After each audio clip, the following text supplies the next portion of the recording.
Salut à tous les copains. Aujourd'hui on va parler d'un youtubeur de qualité. Enfin de qualité. Il faudra qu'on définisse ce qu'est la qualité un jour. Enfin bref. Aujourd'hui on va parler de Doc7. Doc7 est un youtubeur et une chaîne YouTube de top et d'éducation. On ne va pas parler de la chaîne secondaire du Doc. Ces vidéos prennent généralement une forme de top ou de liste. Enfin dans le cas de Doc7 je préfère le terme liste. Parce que dans Top 7, on a l'idée d'une hiérarchisation. Alors qu'avec Doc7 généralement on s'en fiche de qui est numéro 1. Le but est de faire une liste d'informations qui peut potentiellement faire apprendre des choses aux gens. Malheureusement notre bon vieux Doc a beaucoup souffert de la comparaison. À l'époque où les tops étaient à la mode il cartonnait. Doc7 détruisait tout sur son passage. Mais assez vite les gens ont préféré des tops plus faciles à digérer, moins techniques et plus rapides à faire.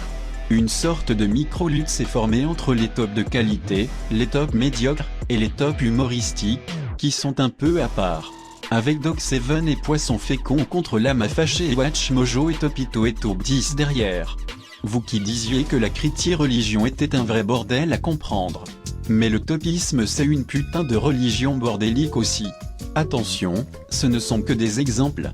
Si vous connaissez d'autres chaînes de top, qu'elles soient sérieuses, humoristiques ou mercantiles, mettez-les en commentaire. Je n'ai pas grand chose à dire sur ces top 7. Bon rythme, plutôt à l'aise avec sa voix, les infos ont l'air fiables etc. Je vais m'attarder à sa dernière grosse série. Parce que pour contrecarrer les tops médiocres Doc s'est dit que ça serait une bonne idée de faire des listes plus complètes, plus fournies et plus longues.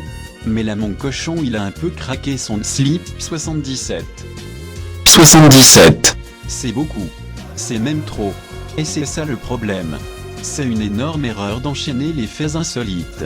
Présenter 77 faits surprenants sur le Canada, sur les animaux ou sur mon cul est contre-productif.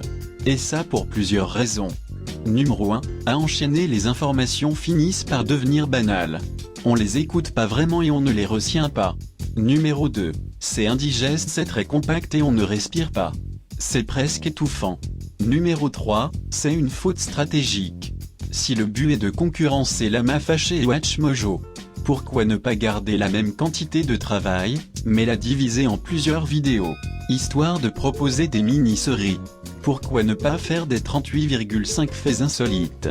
Ou quitte à rester sur le 7, parce que Doc se vend quand même 17 faits insolites? Ça permet de fidéliser, gagner du temps et prendre de l'avance sur le taf. T'es pas obligé de publier toutes les vidéos d'un coup en plus. Genre que des faits insolites sur un sujet pendant 1 ou 2 mois. Mais pourquoi pas une semaine animaux insolites, l'autre pays de rêve et puis l'autre coutume étrange et après on retourne sur les animaux. Tu mets tes vidéos en planifié et après t'es peinard mon pote. Regarde-nous, bon c'est pas un bon exemple. J'ai peur que Doc Taco Elorius TNRF ISO Elorius Cuire. Je sais où tu es. Tu vas me le payer. J'ai peur que Doc7 souffre un peu de la comparaison. Aujourd'hui la mode des tops s'est estompée. Il a peur d'être oublié je pense. C'est pour ça qu'il est tombé dans le piège de toujours plus. Faire des vidéos plus longues ne les rend pas pour autant pertinentes. Ni digeste, peut-être que prendre des vacances ou prendre du recul l'aiderait un peu à se ressaisir. Il a l'air de pas mal s'éclater sur sa chaîne secondaire, le labo. En tout cas c'est tout ce que je lui souhaite.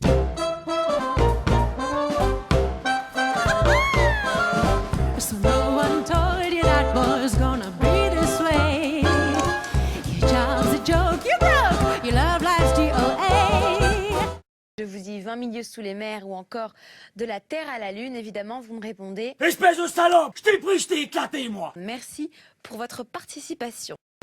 Hey Bushy Studios, I love you!